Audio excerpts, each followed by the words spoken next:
মুখ্যমন্ত্ৰীৰ প্ৰতি ভাবিব নোৱাৰাকৈ আছে আস্থা আৰু বিশ্বাস।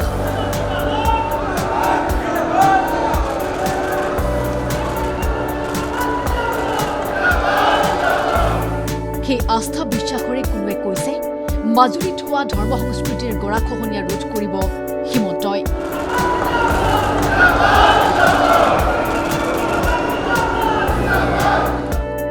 বৰঘৰৰ বেদখল উচ্ছেদ কৰি ৰক্ষা কৰিব জাতি মাটি ভেটি। মই শ্ৰী হিমন্ত বিশ্ব শৰ্মা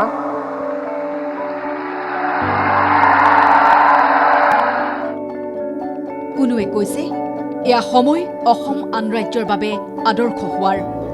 সংবিধান আৰু আইন অনুসাৰে সকলো শ্ৰেণীৰ লোকৰ প্ৰতি ন্যায় আচৰণ কৰিম। মই মুখ্যমন্ত্ৰী হিচাপে দ্বিতীয়বাৰলৈ শপত ল'লে ডক্টৰ হিমন্ত বিশ্ব শৰ্মাই। ৰাজনীতিৰ পৰা ভিন্ন স্তৰলৈ দেশৰ আগশাৰীৰ অসমৰ আগশাৰীৰ অভ্যাগতৰ উপস্থিতিত এয়া শপত বাক্য পাঠ কৰিছে ডক্টৰ হিমন্ত বিশ্ব শৰ্মাই। মোৰ বিবেচনাৰ বাবে অনা হ'ব বা মোৰ জ্ঞাত হ'ব তেনে বিষয় মই কোনো ব্যক্তি বা ব্যক্তিসকলৰ ওচৰত প্ৰত্যক্ষ বা পৰোক্ষভাৱে অৱগত বা প্ৰকাশ নকৰিম।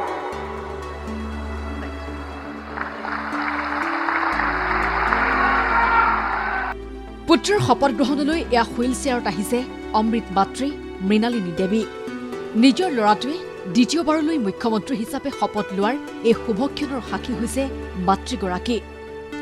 কন্যা পুত্ৰ পত্নী ভাতৃ সকলো আহিছে। যোৱাৰ পৰত পত্নী ৰিণিকী ভূঞা শৰ্মা আৰু কন্যা আৰ্হিয়ে কৈছে দায়বদ্ধতা যিটো যোৱা 5 বছৰ আগতে যিটো ওঠ লওঁতে অসমবাসীৰ কাৰণে কৈছিলে সেইখিনি কৰি গৈ আছে আৰু সেইকাৰণে হয়তো অসমবাসী ৰাইজে হিয়া উজাৰি হিমন্তলৈকে মৰম যাচিছে আৰু হিষ্টৰিকেলি 102খন আসনত আজি 2 নম্বৰ বাৰৰ কাৰণে CMৰ আজি শপত গ্ৰহণ কৰিছে। বহুত ভাল লাগিছে আৰু মাৰ আশীৰ্বাদ আৰু ৰাইজৰ আশীৰ্বাদ অসমবাসীয়ে সকলো ৰাইজৰ আশীৰ্বাদ যাতে সদায় হিমন্তৰ ওপৰত থাকে। আজি যে ইমান পাপাই কষ্ট কৰিছে চব একদম ফলটো আমি নিজে আজি দেখিছোঁ আৰু সেইটো চাই আমাৰ চবৰে মন বহুতে বেছি প্ৰাউড ফিল কৰি আছে। ডক্টৰ হিমন্ত বিশ্ব শৰ্মাৰ দ্বিতীয় ইনিংছে আশাবাদী কৰিছে মাজুলীৰ আউনীআটী সত্ৰৰ সত্ৰাধিকাৰ ডক্টৰ পীতাম্বৰ দেৱগোস্বামীক। সত্ৰাধিকাৰ প্ৰভুগৰাকীৰ বিশ্বাস মাজুলীক ধৰ্মান্তকৰণৰ জালৰ পৰা উদ্ধাৰ কৰিব পাৰিব একমাত্ৰ ডক্টৰ হিমন্ত বিশ্ব শৰ্মাই। দ্বীপ সুৰক্ষা আইন আনি মাজুলীক সুৰক্ষিত কৰিব বুলি প্ৰকাশ কৰিলে আস্থা। একে সময়তে শ্ৰীমন্ত শংকৰদেৱ সংঘৰ পদাধিকাৰ ডক্টৰ ভৱেন্দ্ৰনাথ ডেকাই ক'লে এই চৰকাৰে সুৰক্ষা দিব পাৰিব জাতি মাটি ভেটিৰ।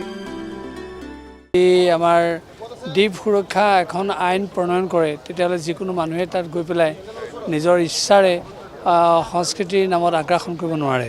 গতিকে সেইটো কাম কৰিব পাৰে কিন্তু চৰকাৰে। গতিকে আমি নিশ্চয় কৰিব পাৰে। গতিকে তেখেতে যদি এই কামটো কৰি দিয়ে আমাৰ নিশ্চিতভাৱে সকলো সুৰক্ষিত সংস্কৃতি ৰক্ষা হ'ব। এতিয়া আমাৰ মাজুলীতে অকল ভৌগোলিক গৰাখহনীয়াই হোৱা নাই, সাংস্কৃতিকভাৱেও গৰাখহনীয়া হৈছে। গতিকে এই গৰাখহনীয়া ৰোধ কৰা 1 নম্বৰ মানুহজন হ'ল হিমন্ত বিশ্ব শৰ্মা।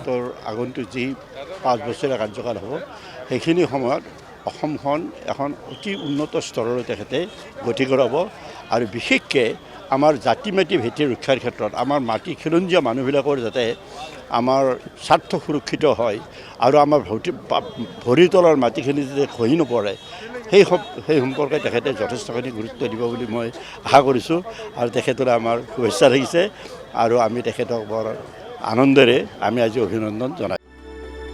একে সময়তে BCCৰ সচিব তথা মহাধিবক্তা দেৱজিৎ লন শইকীয়া আৰু উদ্যোগী ৰঞ্জিত বৰঠাকুৰে এই শপত গ্ৰহণ অনুষ্ঠানত উপস্থিত থাকি ক'লে বেদখল উচ্ছেদ বাণিজ্য স্বাস্থ্য শিক্ষা সকলোতে জিলিকিব অসম। ইণ্ডাষ্ট্ৰিয়েল ফিল্ডত বা eviction of unauthorised persons in reserve forest এইবিলাক যিবোৰ কাম থাকি গ'ল সেই কামখিনি তেওঁ সুকলমে এই 5 বছৰত সম্পূৰ্ণ কৰাৰ আমি আশা কৰিছোঁ আৰু অসমৰ সংস্কৃতি আৰু ইয়াৰ যিটো আমাৰ আইডেণ্টিটি আছে আইডেণ্টিটি যাতে প্ৰপাৰলি প্ৰটেক্ট হয়, যাতে যিবোৰ আগ্ৰাসী হৈ আছে বাংলাদেশৰ পৰা সেইবিলাকৰ পৰা যাতে আমি প্ৰতিহিত কৰিব পাৰোঁ। মাননীয় মুখ্যমন্ত্ৰীৰ বলিষ্ঠ নেতৃত্বত অসমে যাতে সুৰক্ষা পায় তাকে মই আশা কৰিলোঁ আৰু তেওঁৰ লগত আমি সকলোৱে তেওঁক আমি সহযোগিতা অসম হ'ব আন ৰাজ্যৰ বাবে ৰোল মডেল।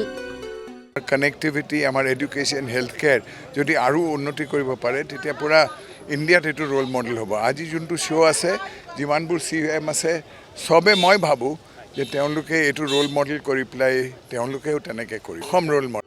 বিজেপিৰ জ্যেষ্ঠ নেত্ৰী বিজয়া চক্ৰৱৰ্তীয়ে এই অনুষ্ঠানত উপস্থিত থাকি ক'লে ৰাইজে যি সপোন লৈ ভোট দিছিল সেই সপোন সফল হ'ল। হিমন্ত বিশ্ব শৰ্মাই অসমৰ তৃণমূলৰ জনতাৰ বুকত সোমাই গৈছে। গতিকে তৃণমূল জনতাই হিমন্ত বিশ্বক আগ্ৰহেৰে ভোট দিছে, আশীৰ্বাদ দিছে আৰু যি কাৰণে ইমানখিনি ছিট পাই হিমন্ত বিশ্ব শৰ্মা আজি বিজয় হৈছে।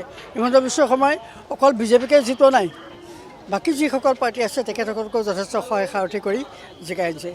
গতিকে অসমৰ ৰাইজে হিমন্ত বিশ্বৰ কাম দেখিছে, তেখেতৰ ব্যক্তিত্ব দেখিছে আৰু ৰাইজে আগ্ৰহেৰে হিমন্ত বিশ্ব শৰ্মা মুখ্যমন্ত্ৰী হ'বলৈ বাট চাই আছে। আজি সেই ৰাইজৰ সপোন সফল হ'ল। শপত গ্ৰহণ অনুষ্ঠানত থাকি হাৰিয়ানাৰ সাংগঠনিক সাধাৰণ সম্পাদক ফণীন্দ্ৰনাথ শৰ্মাই ক'লে বিকশিত ভাৰতৰ এয়াই আৰম্ভণি।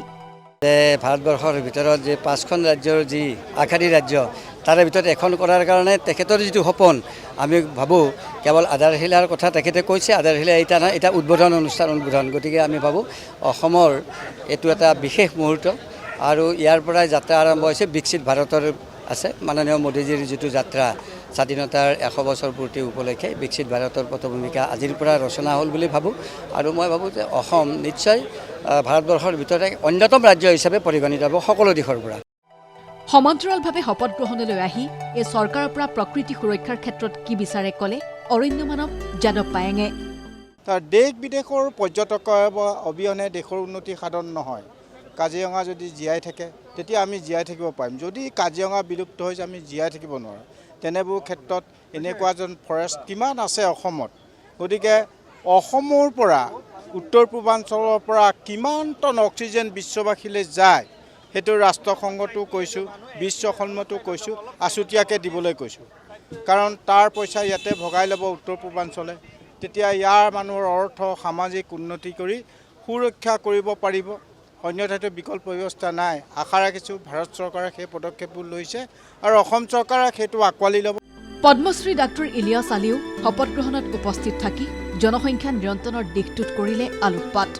আমাৰ মুখ্যমন্ত্ৰী ডাঙৰীয়া জনসংখ্যা নিয়ন্ত্ৰণৰ ক্ষেত্ৰত যিমান সজাগ, তেওঁ যেতিয়াই হেল্থ মিনিষ্টাৰ হৈছিলে 2008 চনত তেতিয়াৰ পৰা ইয়াৰ লগত জড়িত আছে। মই ভাবোঁ এতিয়াও চৰকাৰে জনসংখ্যা নিয়ন্ত্ৰণৰ ক্ষেত্ৰত যি কাম কৰি আছে ই সদায় শলাগ ল'ব লাগিব আৰু জনসংখ্যা নিয়ন্ত্ৰণ লাহে লাহে হৈ আহিছে। আনকি মই এটা কথা ক'ব খোজোঁ যে আজি কিছুমান জাতিৰ কিন্তু জনসংখ্যা বৃদ্ধি কৰাৰো সময় আহিছে। চিফ মিনিষ্টাৰৰ আণ্ডাৰত নেতৃত্বত দোপতদোপে উন্নতি কৰিব তাৰে কামনা কৰিছোঁ। মঙলবাৰৰ এই অনুষ্ঠানত আন ধৰ্মগুৰুসকলৰ মাজত থাকি কামাখ্যাৰ আখৰাৰ পৰা অহা এইসকল সন্তই যোৱাৰ পথত কৈ গ'ল মা কামাখ্যাৰ আশীৰ্বাদ আছে ডক্টৰ হিমন্ত বিশ্ব শৰ্মাৰ ওপৰত। शर्मा जी ने तीसरे बार प्रदेश के मुख्यमंत्री के रूप में शपथ लिया है। सब साधु महात्मा खुश हैं और हम सब कामना करते हैं मां कामाख्या देवी से उनका उज्जवल भविष्य हो और प्रदेश के लिए अच्छा काम करे। ভিডিঅ' জাৰ্নেলিষ্ট পংকজ বৰাৰ সৈতে ৰাজু বৰুৱা ৰিপৰ্ট ND24।